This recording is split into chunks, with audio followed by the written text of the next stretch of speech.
Sempre é prazer estarmos juntos para cultuar o Senhor.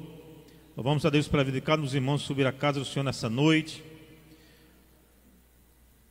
Pelos visitantes, sintam-se na casa de Deus nessa noite, que a palavra de Deus fala ao seu coração e fala também a cada um dos nossos corações que estamos aqui, aqueles que estão também nos assistindo pela internet.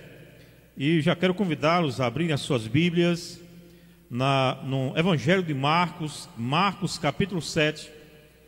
Eu quero trazer uma palavra breve nessa noite, mas que traga ensinamento da parte do Senhor, que mova também o nosso entendimento, o nosso coração, que a gente aprenda um pouco mais do Senhor nessa noite, e que o Espírito de Deus fale a cada coração, toque em nossa alma, porque eu creio que é isso que Ele irá fazer. Amém? Que tenhamos a nossa mente, que tenhamos o nosso coração abertos para a ministração da palavra. Portanto, os irmãos, a partir de agora, preste atenção, evite estar se movimentando no templo, que a palavra vai ser breve, mas eu creio que de grande importância para o nosso coração. Logo em seguida, estaremos ainda ministrando a ceia nessa noite. Evangelho de Marcos, capítulo 7, vamos ler a partir do verso de número 31. Marcos 7, a partir do verso de número 31.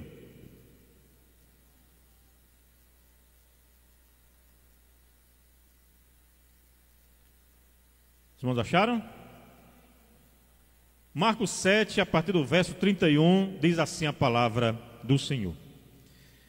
De novo, se retirou das terras de Tiro e foi para Sidom, até o mar da Galileia, através do território de Decápolis.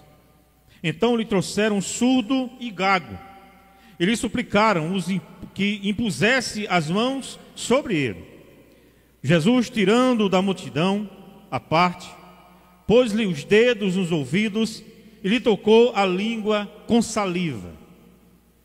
Depois, erguendo os olhos ao céu, suspirou e disse: Éfatá. Que quer dizer? Que quer dizer? Abre-te. Abriram-se-lhe os ouvidos e logo se lhe soltou o empecilho da língua e falava desembaraçadamente. Essa palavra também é um teste, né? Para nós falarmos, tirar o empecilho da língua também, não é? Falava desembaraçadamente. Um trava-língua maravilhoso. É um teste para saber se vocês estão com a língua travada ou não. Diga comigo, desembaraçadamente. Olha, tá vendo? Aí vocês são fantásticos. É interessante isso. Desembaraçadamente às vezes é complicado. Verso 36. Mas lhe ordenou que a ninguém o dissessem. Contudo, quanto mais recomendava, tanto mais eles divulgavam. Maravilhavam-se sobremaneira, dizendo: tudo ele tem feito esplendidamente bem. Não somente faz ouvir os surdos, como falar os mudos. Diga glória a Deus. Pai, nós te louvamos, mais uma vez estamos aqui em tua presença, toma-nos em tuas mãos. Ó Deus, capacita-nos, ó Deus, e fala a cada coração nessa noite. Ó Deus, não sabemos o que se passa em cada coração, mas sabemos que o teu Santo Espírito, ele é poderoso para falar da forma que o Senhor quiser. Portanto, abre cada entendimento, abre cada coração, e vem, Senhor, falando através desta palavra, e que saímos aqui com a certeza de que aprendemos um pouco mais de Ti, e que o Teu Santo Espírito tocou, ó Deus, em nervos da nossa alma, e que podemos, ó Deus, sair com alegria do coração, sabendo que o Senhor, Ele nos ama apesar de tudo. Ajuda-nos em tudo, usa-me em Tuas mãos, importa que eu diminua, que o Senhor cresça, porque aqui há um único que merece toda a honra, toda a glória e todo louvor, é Jesus de Nazaré, o nosso Rei e o nosso Salvador. É assim que oramos, já com corações gratos nessa noite, em nome de Jesus. Amém. Deixe esse texto aberto, amados, que eu quero refletir apenas 3 pontos interessantes que eu vi nesse texto para a nossa reflexão, para o nosso crescimento nessa noite. Eu fico olhando esse texto e vários textos que falam sobre o ministério de Cristo, as curas que Cristo realizou. Estamos aqui numa sequência de parábolas e agora eu vou misturar um pouco também com curas e milagres que o Senhor faz para o nosso próprio entendimento. Quando você lê esse texto aqui, e se os pregadores atuais, e se as igrejas atuais fossem olhar esse texto pela lente do marketing moderno, se os pregadores e aqueles que estudam sobre crescimento de igreja fossem estudar a vida de Jesus e o texto que nós lemos, essa passagem aqui, eles chegariam a uma conclusão muito inevitável. Qual seria então a conclusão que os doutores em marketing diriam com relação a esse texto? Eles diriam o seguinte: Jesus é péssimo de marketing. Concorda comigo, Jonas? Se não, vai concordar agora que eu vou dizer. Jesus é péssimo de marketing. Por quê? Porque na atual gestão eclesiológica, eclesiástica, das igrejas por aí, alguém que faz o que Jesus faz, alguém que fez o que Jesus fez, alguém que realiza milagres como Jesus realizou, se fosse hoje em dia alguém que chegasse fazendo isso aqui, meus queridos irmãos, a primeira alternativa seria colocá-lo logo em evidência, colocá-lo logo nos jornais, colocar na internet: venham para cá, porque esse homem cura, esse homem realiza milagres, esse homem faz coisas maravilhosas. Mas quando Jesus faz esses milagres, é interessante que o texto diz que Jesus não quer holofotes, Jesus não quer marketing, Jesus não quer aparecer, Jesus não quer ser a primazia. Não, o que Jesus pede aqui é algo inacreditável. Está uma multidão, o homem que precisa de uma cura, Jesus pega esse homem, coloca ele isolado da multidão, e depois que Jesus o cura, depois que Jesus realiza o milagre, Jesus diz algo fantástico. Está aqui no verso 36: mas lhes ordenou que a ninguém o dissesse. É interessante que quando você olha para Cristo e compara com certas atitudes hoje em dia, é totalmente o oposto. É contraditório muitas vezes. Jesus faz, realiza, opera milagres e quer se esconder, quer ficar, que não quer ser visto, não quer os holofotes, não quer a mídia, não quer televisão anunciando o próximo milagre que ele vai fazer. Sabe por quê, irmãos? Porque Jesus queria ser conhecido como um pregador, como ensinador e não como curandeiro. Se você olhar vários e vários milagres de Jesus, ele faz milagre, realiza, aí depois ele diz o quê? Não contem para ninguém, fique com vocês, não espalhe essa notícia. Mas, meus queridos, fazer um período desse é praticamente impossível. Como é que alguém que é curado vai ficar calado diante daquilo que Jesus fez? É interessante que o texto diz, meus queridos irmãos, que a Bíblia diz: contudo, quanto mais Jesus recomendava, o que acontecia? Mais as pessoas divulgavam: ele cura, ele cura, ele cura, a tal ponto que o ministério de Cristo, onde ele ia, o que acontecia? Multidões iam atrás dele. Por que multidões iam atrás de Jesus? Para ouvir os seus ensinamentos? Não, apenas para receber uma cura, um milagre, alguma coisa que eles estavam precisando naquele momento, naquele estado. E Jesus nunca quis isso. Preste bem atenção. Quando Jesus prega para determinada multidão, a Bíblia diz isso, chega aquela multidão imensa que vieram de milagres, de multiplicação de pães e peixes, e chegou aquela multidão diante de Jesus. Jesus começa a proferir um duro discurso, diz: vocês estão aqui, não é pelo Evangelho, não é pela palavra, não é porque eu sou quem sou, vocês estão aqui por causa daquilo que eu fiz. O que vocês querem é apenas encher o busto de vocês, o que vocês querem é apenas o benefício material. Por isso que ele disse que só quem faz parte dele é aquele que come da sua carne e aquele que bebe do seu sangue. O que ele está dizendo? Só faz parte desse ministério quem quer realmente comunhão comigo. O que é que você quer de Jesus? Só faz parte do ministério quem come a minha carne, quem bebe o meu sangue, quem quer comunhão. Jesus pode curar? Pode ou não? Jesus é poderoso para curar? É poderoso para fazer milagre? Sim ou não? Mas estamos atrás de milagres de Jesus ou estamos atrás do próprio Jesus? A ponto que muitos correm, muitos vão embora. Ele olha para os discípulos e diz o quê? Vocês também querem me abandonar? Em outras palavras, chegou a hora de decidir. Vocês querem o que eu posso dar, ou vocês me querem como eu sou, e porque eu sou, e pelo que eu vou fazer na cruz por vocês? Aí é onde Pedro se levanta, sempre Pedro, olha para Jesus e diz: Senhor, para onde iremos nós, se só tu tens as palavras de vida eterna? Amém, igreja? Esse é o objetivo de seguir a Jesus. Estou aqui, você está aqui, não é pelo que Jesus pode te dar, você está aqui porque em Jesus é. Pelo que Ele fez por você na cruz do Calvário, perdoando seus pecados, limpando a sua alma e te dando a salvação que você não merecia, mas você precisava. Portanto, se fôssemos olhar pelo marketing, Jesus aqui estava fazendo um marketing terrível. Ao invés de se propagar-se, ele se oculta. E aí nesse texto é interessante que eu aprendi 3 coisas que eu quero compartilhar com vocês nessa noite. Diga amém. Deixa o texto aberto.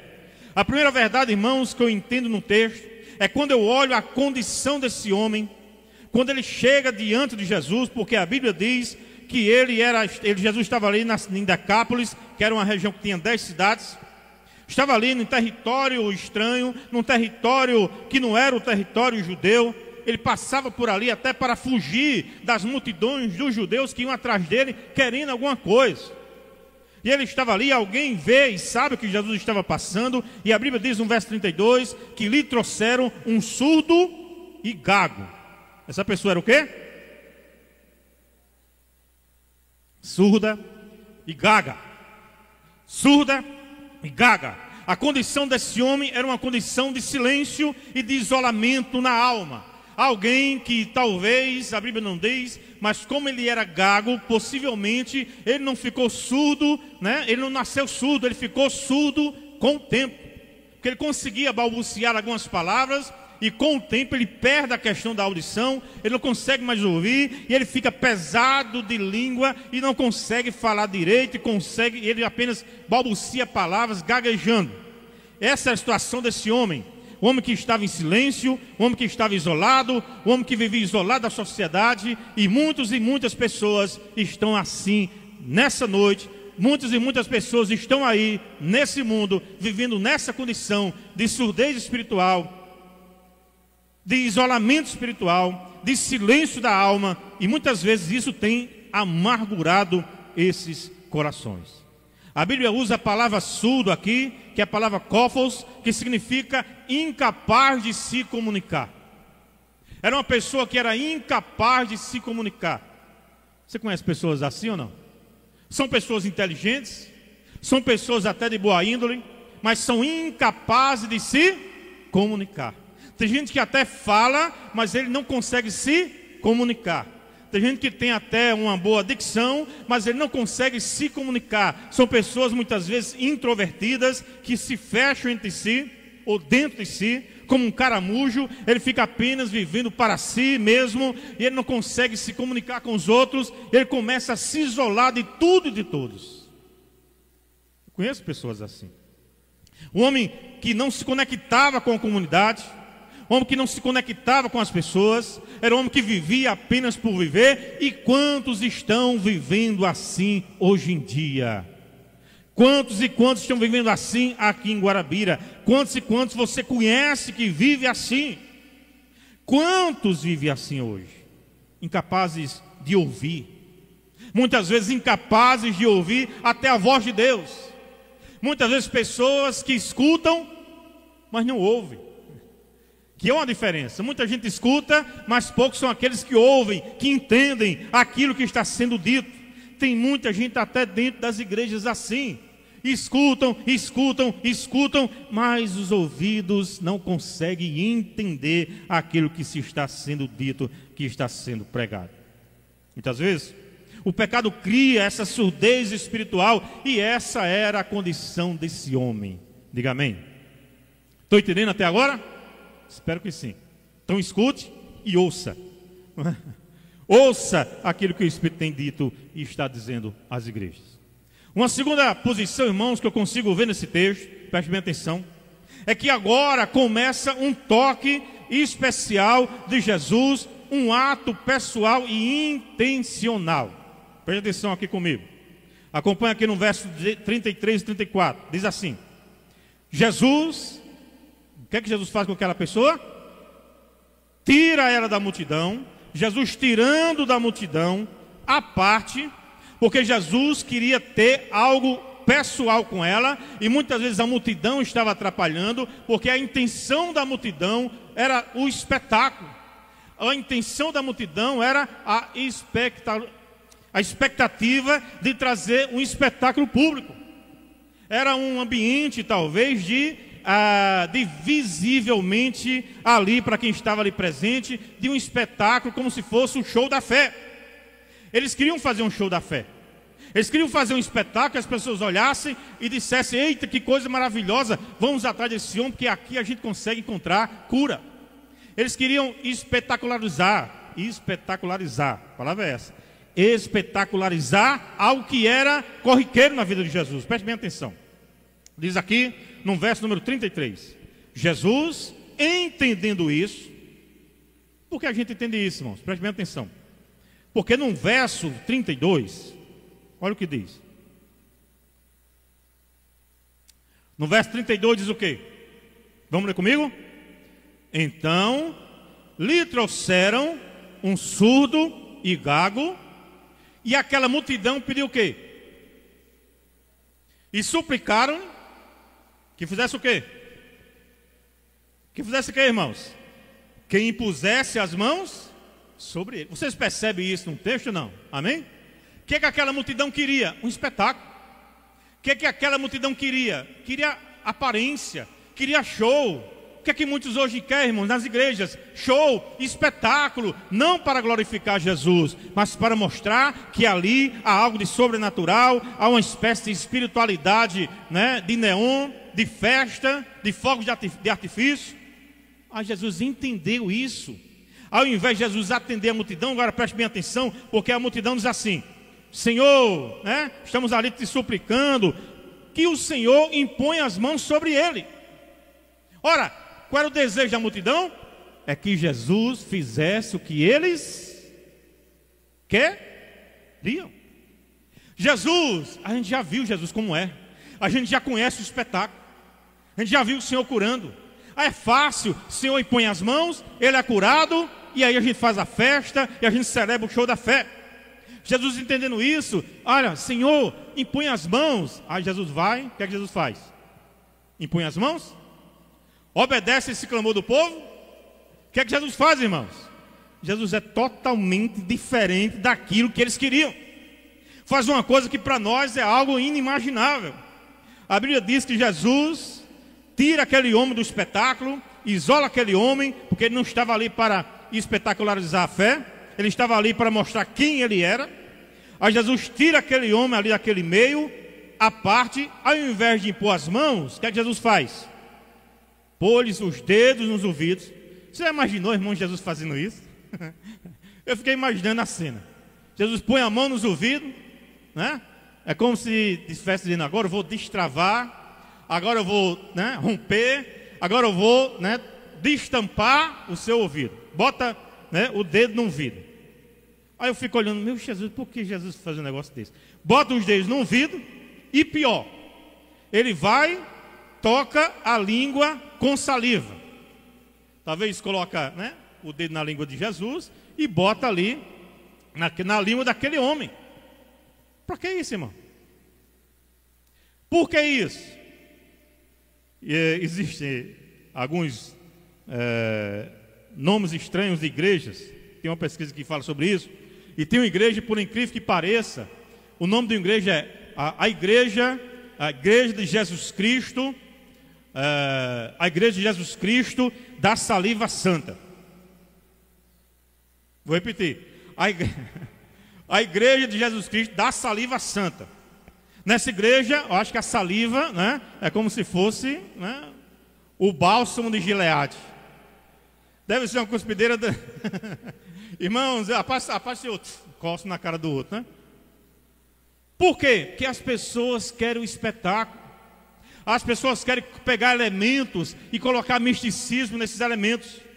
E as pessoas querem fazer tipo, né, uma macumba gospel, que não tem nada a ver com o Evangelho. Sabe por que Jesus toca no ouvido? Jesus põe o dedo na sua língua, coloca na língua daquele homem, porque ele estava tocando em áreas sensíveis daquele homem. O toque de Jesus é que faz a diferença. Louvado seja o nome do Senhor. Não é a língua, não é o cuspe de Jesus, não é o cuspe santo, ou coisa desse tipo, não é sal grosso. É a palavra de Jesus que faz a diferença naquele homem.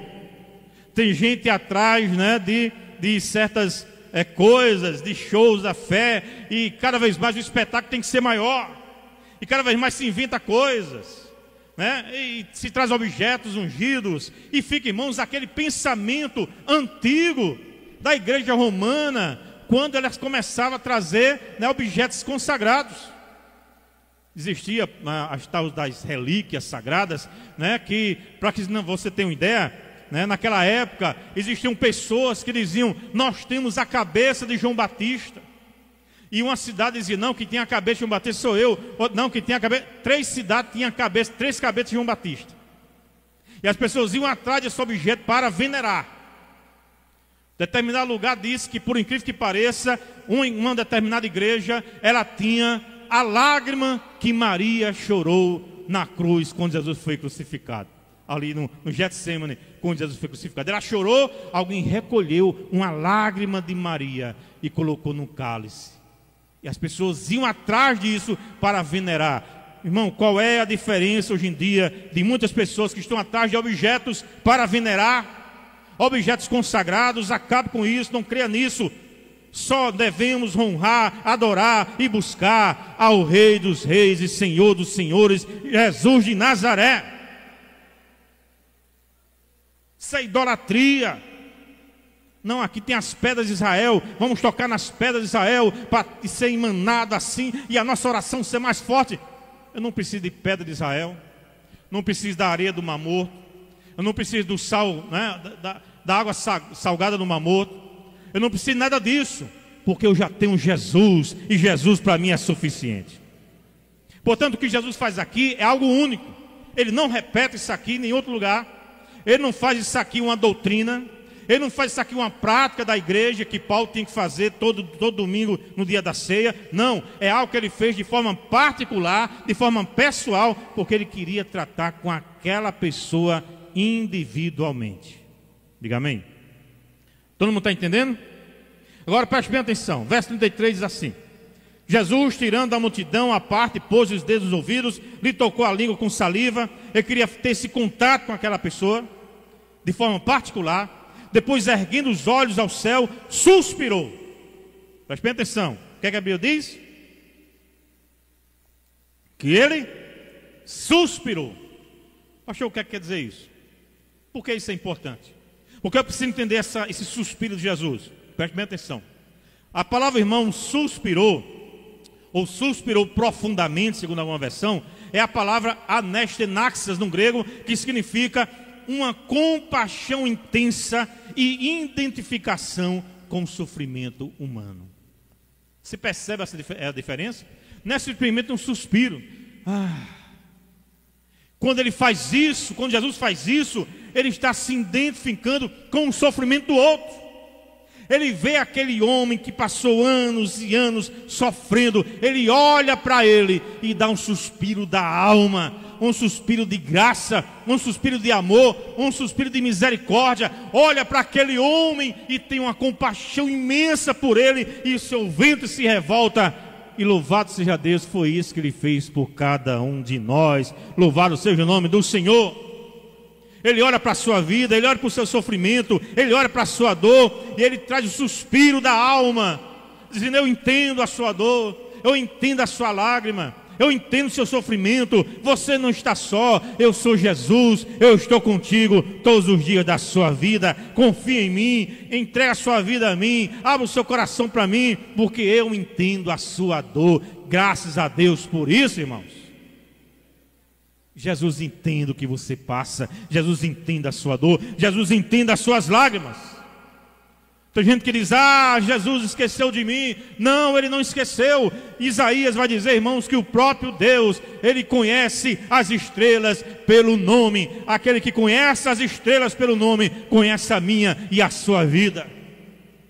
Conhece os meus e os seus problemas, conhece as minhas e as suas angústias. O Deus que criou todas as coisas, que conhece as estrelas pelo nome.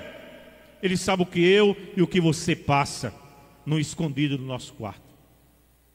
Ele sabe as nossas dores, Ele sabe as nossas angústias, Ele sabe o nosso sofrimento e Ele se compadece com isso. Louvado seja o nome do Senhor.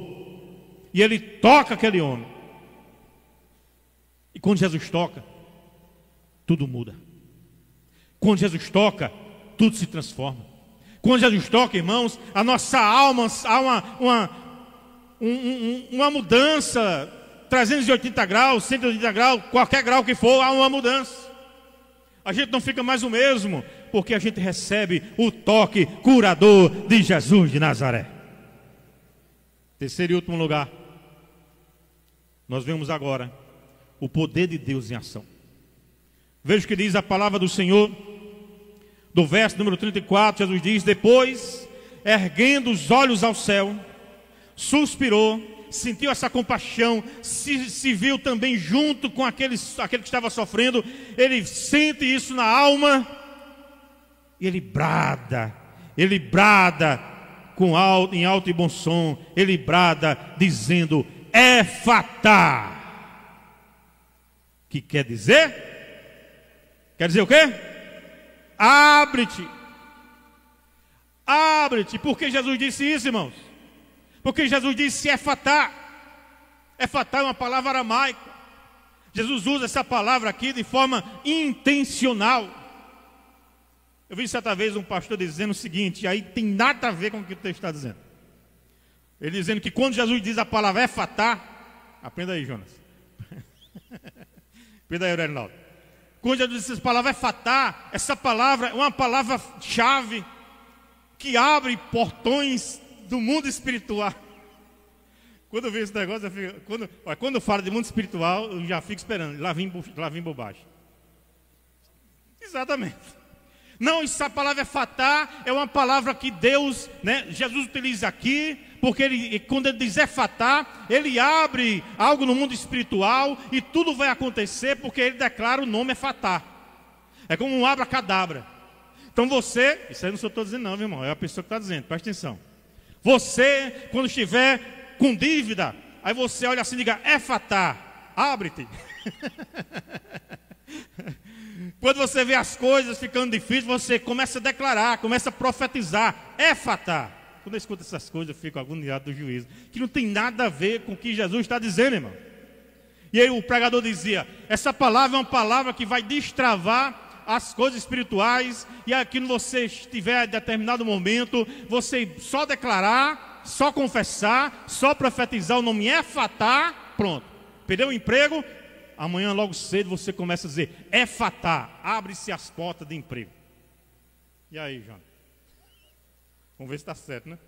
Irmãos, não é isso que Jesus está dizendo, não. Quando ele diz a palavra Efatá, ele está usando a palavra aramaica, porque onde ele estava presente, existiam pessoas gregas, judias, de outras nações presentes, e o aramaico ele era conhecido de todos naquela época.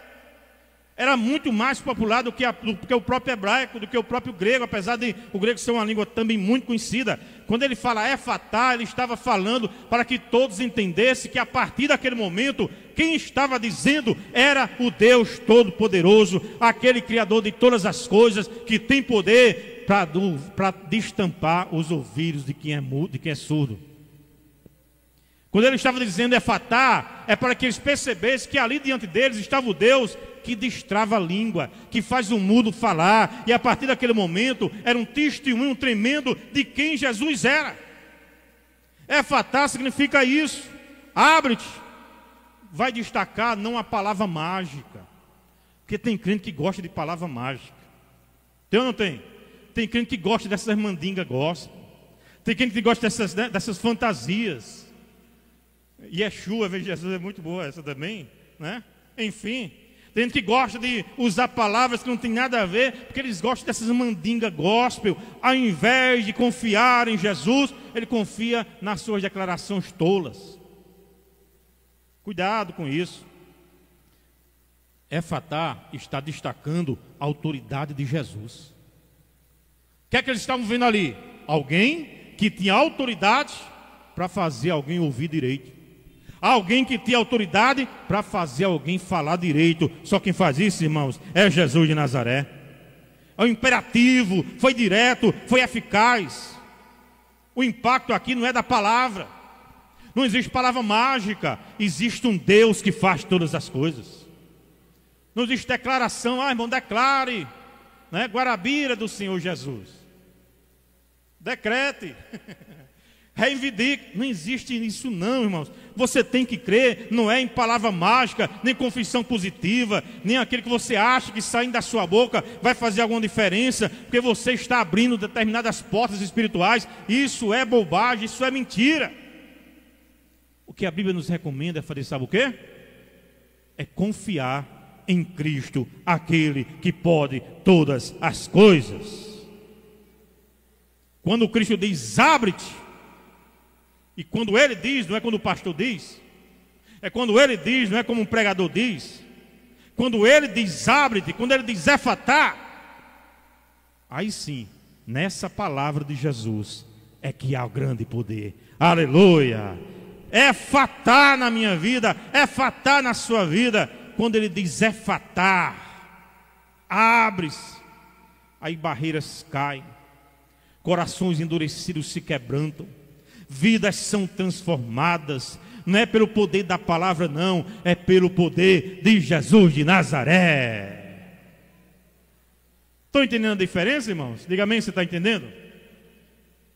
Não é a minha confissão não, é Ele, é tudo por causa dele. O mesmo Jesus que falou, né, e declarou, é o mesmo que está sendo pregado nessa noite, é o mesmo que está entre nós. Louvado seja o nome do Senhor. Eu não sei qual área da sua vida precisa que Jesus venha e diga, abre-se, porque muitas vezes nos fechamos para tanta coisa. Às vezes carregamos traumas de infância, traumas que vivenciamos no dia a dia. Muitas vezes alguém traz uma palavra que nos machuca, a gente guarda isso no coração, e isso nos fecha. Mas nessa noite, Jesus está aqui para dizer, abre-se, abre-se, abre-se, efatá, livre-se dessa carga, porque a carga de Jesus é suave e é leve.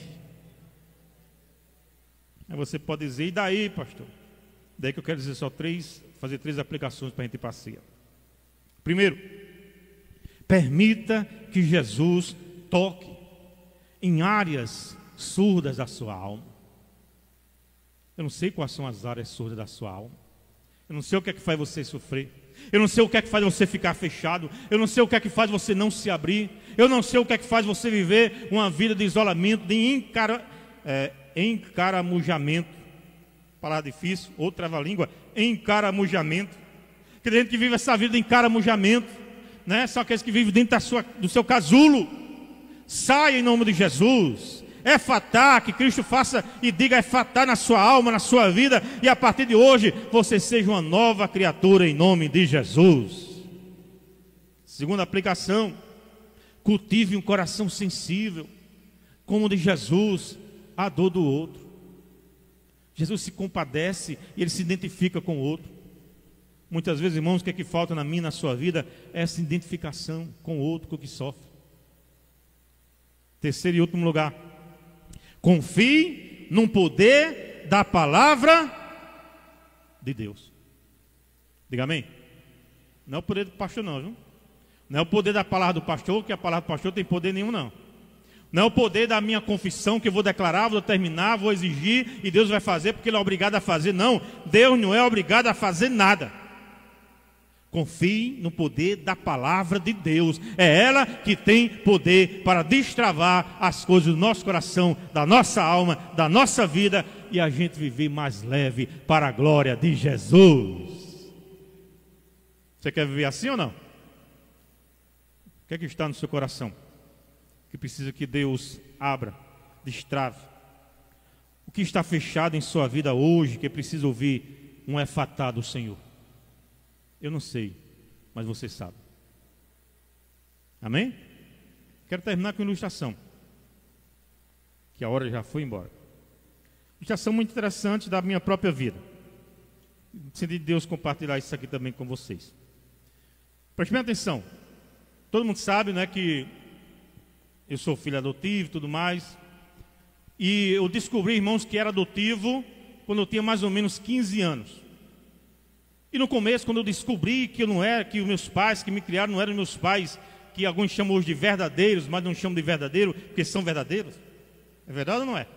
Só não são, né, geneticamente os meus pais, mas são os pais verdadeiros, que pai não é aquele que gera para mim, pai é aquele que cria, que cuida, que ama, que abraça, que perdoa, que corrige também quando precisamos ser corrigidos. E quando eu descobri isso na minha alma, né, algo começou a se fechar. E eu tenho mais ou menos 15 anos, não era crente não. Começou a se fechar no meu coração, e eu comecei a ficar um pouco, né, triste, angustiado, e comecei a andar angustiado com aquilo na alma, e aquele negócio me travava, e olhar para os meus pais, e eu começava a pensar, né, e a minha vida, quem são meus pais verdadeiros, e aquelas besteiras que a gente pensa. Isso me travou durante algum tempo. Até que um dia, eu creio que foi o efatá de Deus também na minha vida, no momento, Deus começou a abrir o meu entendimento, a abrir o meu coração, e eu comecei a olhar para os meus pais, e como se Deus estivesse dizendo: você não tem do que reclamar, você tem um pai que lhe ama, você tem uma mãe que lhe ama, porque você está com essa angústia, tire isso em nome de Jesus. E aquilo caiu, irmãos, como escama, e eu comecei a olhar os meus pais de forma diferente. E eu comecei a perceber e a olhar com um pensamento diferente. Que pensamento? Deus começou a tratar no meu coração, e o pensamento foi o seguinte: aqueles que não podiam me criar, aqueles que eu nunca conheci, aqueles que morreram não sei quando, não sei da vida de ninguém, não me importo, nunca me importei, porque eu comecei a olhar o amor que meu pai tinha por mim, o amor que minha mãe tinha por mim. E eu comecei a perceber uma coisa: quando a gente abraça o amor, e quando somos abraçados pelo amor, irmãos, tudo cai por terra em nome de Jesus. A gente destrava a alma e vive leve, com um coração alegre, porque uma coisa eu sei, e depois quando eu me converti, comecei a ler a Bíblia, eu entendi: mesmo que seu pai e a sua mãe tenham te desprezado, o Senhor te acolheu, o Senhor te amou, o Senhor te resgatou, e você agora é filho de Deus, porque Ele te amou, te ama e vai te amar até o fim. Diga amém. Claro que faz falta um amor verdadeiro de um pai, um amor verdadeiro de uma mãe. Claro que faz falta muitas coisas que a gente, né, precisa na infância. Mas você tem que entender uma coisa, e eu entendi isso, irmãos: Deus é soberano em tudo o que faz. Deus me tira de um lugar que eu nunca conheci. E se talvez eu tivesse permanecido naquele lugar, eu não estaria aqui nessa noite pregando o Evangelho para vocês. Mas Deus me tira de um lugar, coloca numa família cheia de amor, de compreensão, de graça. E eu cresci assim, nunca fui um filho, né, rebelde, um filho rebelde. Não, porque eu entendi uma coisa: Deus é quem cuida de nós e coloca em nosso caminho, em nossa vida, em nosso ambiente, aqueles a quem Ele quer, aqueles a quem Ele usa, para que a gente entenda que essa vida aqui, irmãos, a gente tem que pensar nessa vida aqui no coração livre, perdoado, de graça, de amor e de misericórdia. Porque a vida é breve, mas tem gente que guarda mágoa, tem gente que guarda, não é, angústia no ser, que a Bíblia diz que é como uma raiz, vai crescendo, crescendo, crescendo, e você não descobre que a maior graça que tem, a melhor coisa que tem, é ser chamado de filho de Deus. Tem áreas da nossa vida que Jesus tem que dizer: abra-se para isso, abra-se para isso, efatá. Olha a vida diferente, olha a vida de outra perspectiva. Se eu estivesse olhando a vida, né, pela rejeição, até hoje estaria sofrendo.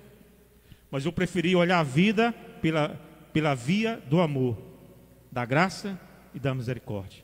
E eu senti e sinto muito mais amor, até mesmo se eu tivesse nascido, geneticamente dos meus pais adotivos. Bem, isso é apenas um exemplo. Não quer dizer que na sua vida é assim. Quer dizer que essa foi a experiência que eu tive. Não sei qual é aquilo que trava a sua vida, não sei o que é aquilo que trava o seu coração, não sei o que é aquilo que entristece a sua alma. Eu sei de uma coisa: diga ao Senhor Jesus nessa noite: Senhor, entra nessa área e diga, Senhor, para o meu coração, diga para a minha alma: Efatá, abre-te, Efatá, seja curado, Efatá, viva livre, viva em paz, viva cheio de graça, cheio de perdão, porque estou aqui para dizer isso para vocês. Vocês podem viver com o coração livre de perdão, porque Jesus já nos perdoou na cruz do Calvário. Curva sua cabeça e vamos orar.